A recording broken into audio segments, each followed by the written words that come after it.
I think every generation thinks that the next one is in trouble. My grandparents thought rock and roll would ruin America. My parents thought MTV would rot my brain. And now apparently it's TikTok that's destroying civilization.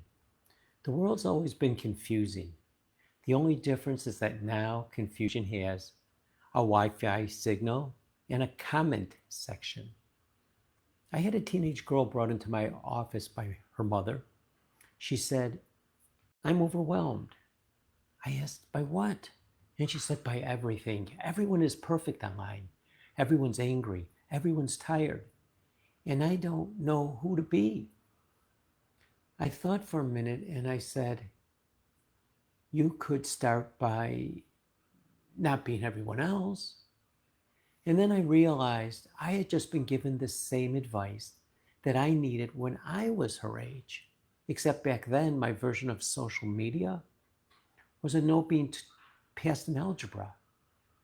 Young people today face the same insecurities, rejection, pressure, loneliness, but magnified through a digital megaphone. The algorithm awards outage, and it glorifies competition over compassion. And it convinces you that you're behind in a race that doesn't even have a finish line. What if we, now stay with me here, started teaching a different type of message? That helping others doesn't mean losing, that celebrating someone else's success doesn't diminish your own, that humanity isn't a scoreboard.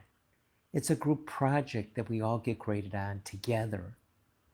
We tell kids to be kind, but adults model be right.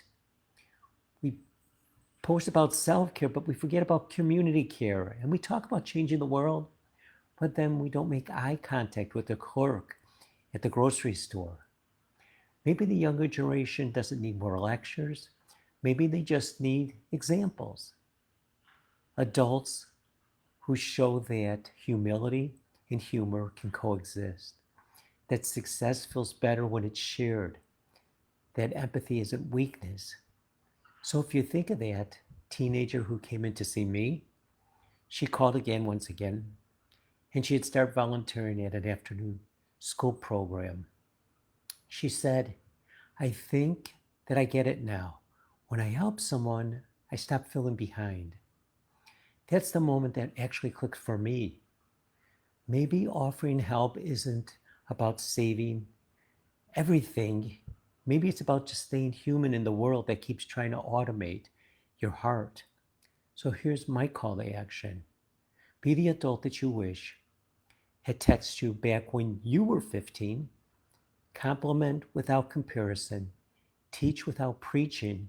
And when you see a young person lost in the noise, just listen. Listen.